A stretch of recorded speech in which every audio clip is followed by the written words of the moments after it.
This is another episode of the Hawkins STEM Chronicles. Welcome. By now, you've heard about the death of President James Earl Carter, 39th President of the United States. You've heard about his White House. You've heard about perhaps what the things that he accomplished when he was governor. Some of you may have even heard about when he was a member of the school board in Plains, Georgia. But one thing that you probably haven't heard, or you may not have heard, is President Carter's time as a lieutenant in the United States Navy. One could say that he was a STEM Avenger, and we're going to talk about that for a minute.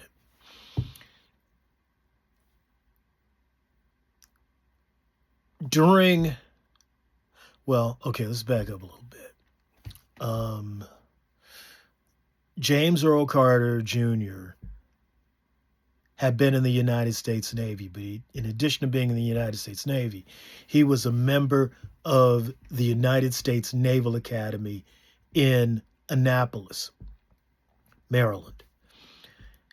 He missed World War II because while World War II was raging, he was at the academy.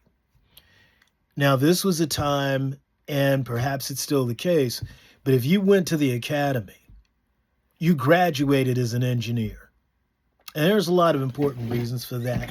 And we should really respect that.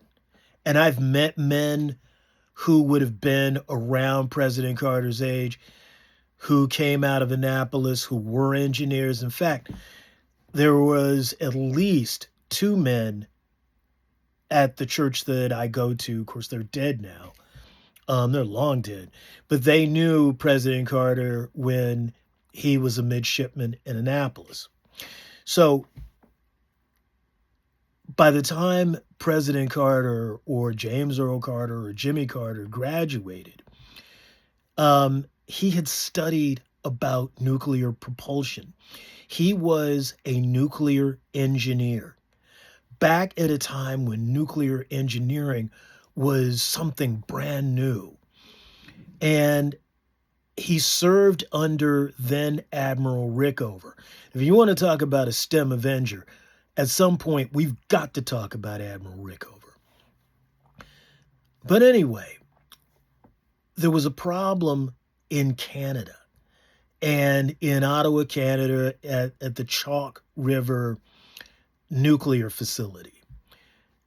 I don't think that was top secret, and yet a lot of nuclear facilities, then they wanted to keep things hush-hush for obvious reasons, because this was a period during the 1950s, during the Cold War.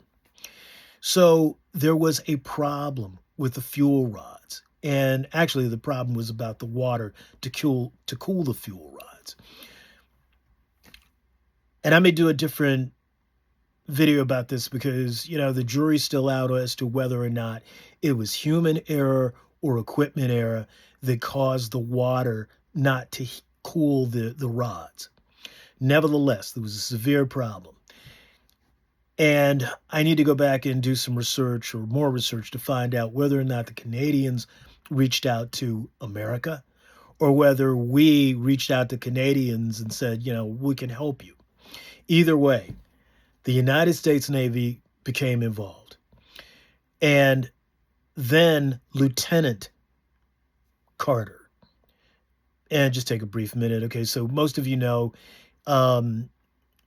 if you go to the academy, you graduate as an ensign. If you get promoted, you are a lieutenant, junior grade. Your next level of promotion then becomes a lieutenant. A lieutenant in the Navy is on par with a captain in the United States Army. So then Lieutenant Carter goes in with a team. And it's a team of approximately 20 men. And like any good set of engineers, what they did was they built a mock-up, exactly the way this place looked. where everything was. And there were enough people, um, there were enough men on the team, roughly 20 or so that every element that was in the station could be covered because everyone would have one job and one job only, and that was exactly what they were supposed to focus on. So they went in and they removed everything that had to be removed, but there was a time constraint. You could only be there, according to science of the time.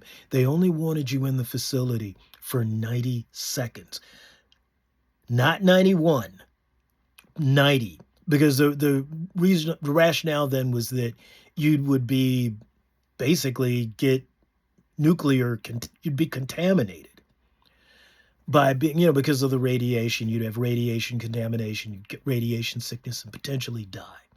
So every man had to be trained. Every man had to be excellent. Every man that was on that team had to know exactly what he was doing. Every man on that team had to have trust in the abilities of the man next to him. And there was no room for error. You had to get this right the first time. And again, talk about President Carter being a STEM Avenger. He didn't just give orders. He didn't just direct how they were going to do this. He didn't direct the training. I mean, he did all of that. But President Carter actually went in and participated. He actually did some of the work. He was in that nuclear irradiated facility at up in Ottawa, Canada. He was there for a Chalk River. It was a Chalk River nuclear facility. He was there for 89 seconds himself. Anyway, they successfully averted a disaster. Now, most of you've heard of Fukushima in Japan. Most of you've heard of Chernobyl. I'm sure most of you've heard of 3 Mile Island. Was Chalk River as bad as those 3 other facilities?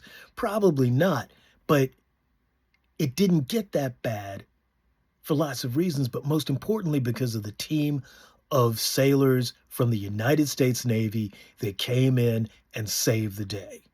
So, President Carter, who was a nuclear engineer, who was a lieutenant in the United States Navy, he earned his spurs as a STEM Avenger.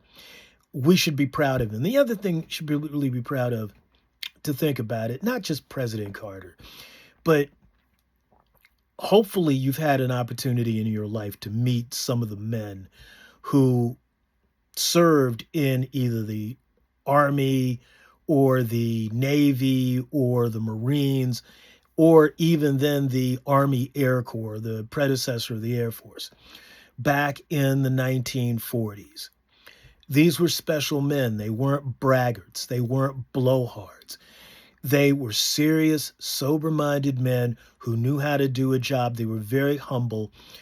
They were very, very detail-oriented. And they knew what work was, and they cared about a job done well. So these are some of the things that we hope to grow in people as Hawkins STEM proceeds. So the Guy R. Hawkins Center for Science, Technology, Engineering, and Mathematics, yes, we're going to be building teams to do STEM. And the teams get to pick which STEM projects they want to work on. Hopefully, people will not only learn about STEM, but they'll grow their confidence in STEM. But they'll also learn about the idea of working in teams, just like the team that went in to Chalk River, just like the team we're going to study that did the boundary stones for Washington, D.C. They did the surveying, they did the astronomy, they did all the work necessary to put in the boundary stones around the District of Columbia. History is replete with STEM teams. And hopefully one day we can all work together to be a part of a STEM team. Hawkins out.